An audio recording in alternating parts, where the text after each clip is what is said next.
سلام بر همگی، منم پاسوگرف هستم و خوش به اولین ویدیو از کانال ریاکتمون.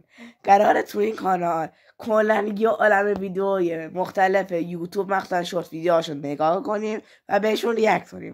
پس اگه دوست دارید که با قدرت بیشتری به این کانال ادامه بدید و ادیت‌های خفن‌تر، حتما این کانال رو دنبال کنید و اگه ویدیوهای پیشنهادی دارید حتما تو قسمت کامنت ها بنویسید. و ممنون که این ویدیو دیدید. منتظر ویدیوهای ریاکت های خفن من باشید. خدا نگهدار.